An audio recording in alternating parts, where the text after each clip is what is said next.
All right, so welcome to this deep dive. You sent in some really interesting material on this, well, pretty wild concept, Yeah. about connecting with women, talking nonsense. Yeah. We're going to unpack just what that means and see if there's, well, anything to this, I guess, counterintuitive approach. Yeah, it really does challenge that typical advice, Yeah. trying to impress, deep conversations, shared interests, Yeah, This approach, flips that script entirely. it really does. The source even I don't know, has a story about a date where he talked about oatmeal for 30 minutes, like texture, taste, the whole. Yeah. Yeah. Wow. Yeah. Instead of, seeing that as a boring topic, though, think about how that, I guess, anecdote highlights how this talking nonsense kind of shifts the focus, from trying to impress to simply connecting. It's about creating, I guess, a shared experience, right? Even if it's as, simple as oatmeal. And I guess on a deeper level, maybe this is tapping into emotional intelligence, nonverbal communication, all of that. That's a great point. So the source claims this works for a few key reasons. He said women are more, I guess, drawn to emotionally charged, playful conversations than, logic-heavy ones. Mm-hmm. What do you think? Yeah, I think that aligns with a lot of the research on emotional intelligence and attraction. Yeah, it's not just the content of what you say, but how you make someone feel. And I think talking nonsense might, create that lighthearted atmosphere, allows for deeper emotional connection. Yeah. That makes sense. There's also this idea of mystery, right? Mhm. By not revealing everything about yourself right away, you maintain an air of intrigue. Keep them guessing. While keeping someone guessing can be, alluring, I think the challenge there is to balance that with genuine connection. How do you remain playful and somewhat mysterious without, I guess, coming across as aloof or disinterested? That is a good question. There's a fine line to walk for sure. The source also warns against overqualification. He says men often feel the need to impress by listing achievements or getting into intense debates. And so talking nonsense is presented as the antidote to that. Yeah, I see that as a way to kind of shift the dynamic, from proving yourself to simply enjoying the interaction. It's a, I think, subtle but potentially powerful shift.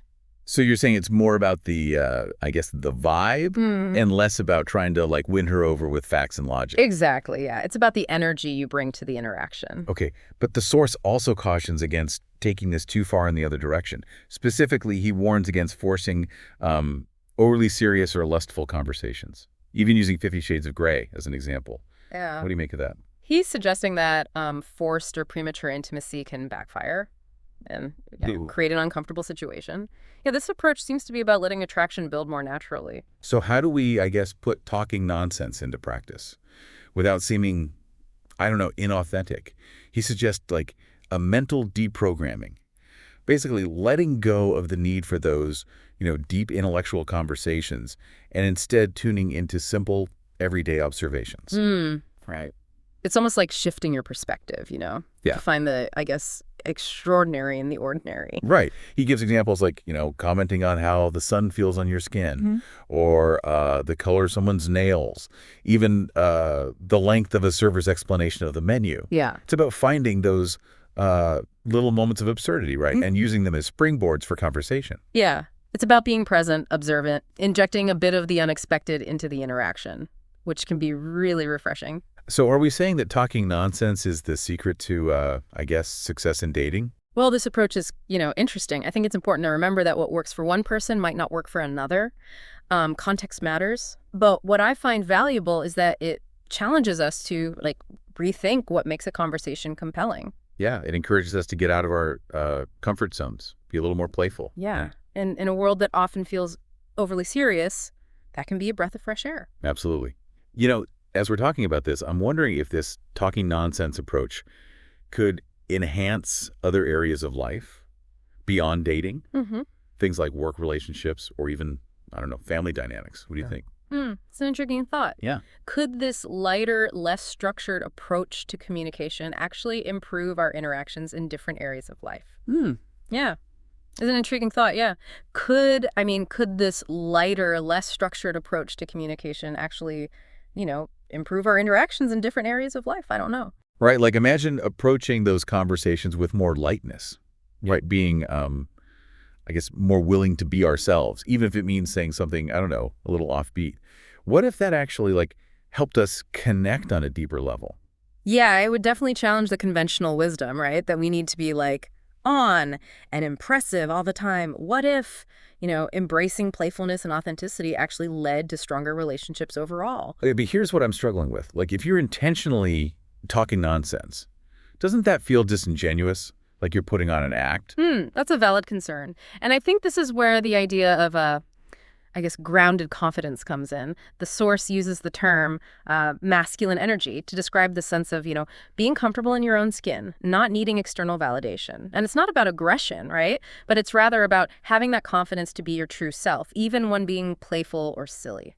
So it's not about faking it, but about having the confidence to be yourself, even if that means like embracing a bit of absurdity. Exactly, yeah. It's about finding that sweet spot Mm. where playfulness meets authenticity, right?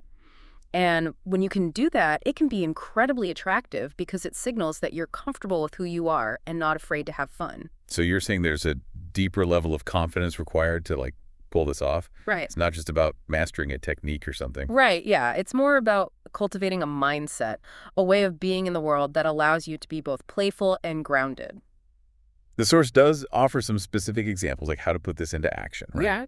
He talks about responding to like a server's long explanation with something like, too many words, one sentence, Hmm. or commenting on the way the sun feels, or, the color of the environment. Yeah, he's encouraging people to be more present and observant, finding those little moments of absurdity in everyday life and using them to, spark conversation. Yeah, it's a way to break free from the usual scripts and inject a bit of surprise into your interactions. But this is where I think a lot of people would hesitate, right? It feels, I don't know, risky to put yourself out there like that. What if people think you're weird or, I guess, childish? And that's where that grounded confidence comes in again. If you're secure in yourself, you're less worried about what others think. You can be playful and spontaneous without needing their approval.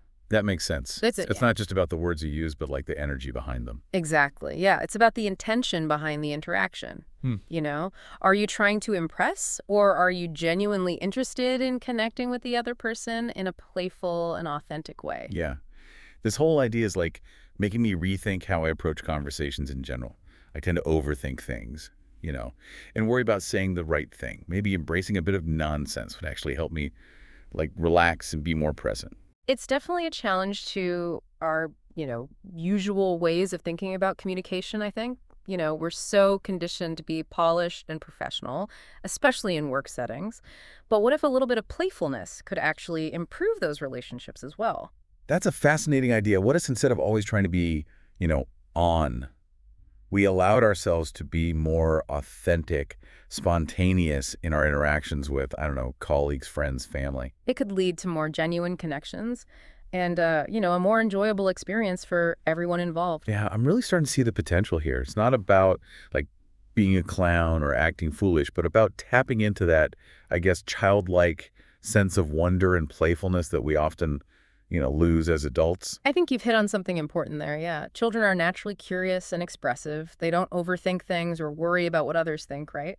They just, I guess, say what comes to mind. And that can be, I guess, incredibly refreshing and disarming, even in, professional context. Exactly, yeah. It breaks down barriers and creates a more relaxed and open atmosphere.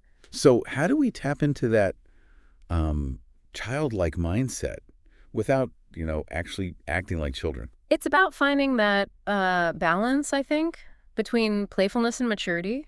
You can be lighthearted and spontaneous without being irresponsible or disrespectful. So it's not about throwing, professionalism out the window, but about finding ways to be more authentic and engaging in our interactions. Exactly, yeah. It's about bringing our full selves to the table, even the parts that might seem, I don't know, a little silly or unexpected. As we're talking about this, I'm realizing that this goes beyond just like communication techniques, right? Mhm. It's really about a, I guess, shift in perspective. Absolutely, yeah. It's about embracing a more playful and spontaneous approach to life in general. And maybe that's the real takeaway from this whole talking nonsense concept. It's not like a literal recipe for success, but a reminder that sometimes, the most meaningful connections come from letting go of our need to control and allowing ourselves to be more present and playful. I think that's a beautiful way to put it, yeah. It's about finding the joy in the unexpected and embracing the absurdity of life. So if this is all about embracing a relaxed and playful vibe, how might this like translate beyond romantic interactions? Could Okay. this approach actually enhance communication in other areas of life? Yeah, feels like we're talking about like, I don't know, a fundamental shift in how we approach, like, I guess, relationships and communication in general, you know? It really is, yeah. Yeah. And it's a challenge to the way we're often, I guess, conditioned to think, Yeah. especially in, Western cultures where achievement and seriousness are like highly valued. Yeah, this makes me think about how we often put on different masks depending on who we're like interacting with. Maybe this approach is about letting go of those masks a bit and allowing ourselves to be more, I don't know, authentic. I think that's at the heart of it, yeah. It's about being comfortable enough in your own skin to be vulnerable and playful, even when it feels, risky. Yeah, and that can be incredibly powerful, right? Like when someone shows us that side of themselves, it kind of invites us to do the same. It creates a space for genuine connection. Yeah, it's like giving yourself permission to be, fully human Yeah. with all your like quirks and imperfections. Yeah. And in doing so, you give others permission to do the same. So what would it look like to bring this talking nonsense approach into other areas of life? Like, let's say you're in, I don't know, a work meeting and things are getting a bit tense. Could you use this to, like, lighten the mood? Absolutely. It's not about, derailing the meeting or being inappropriate, but about finding ways to inject a bit of humor and playfulness into the conversation. It could be as simple as making a self-deprecating joke or finding a way to, like, reframe a problem in a more lighthearted way. So instead of getting bogged down in the, I guess, seriousness of the situation, you find a way to create a more relaxed and open atmosphere. Exactly, yeah. It's about shifting the energy of the interaction.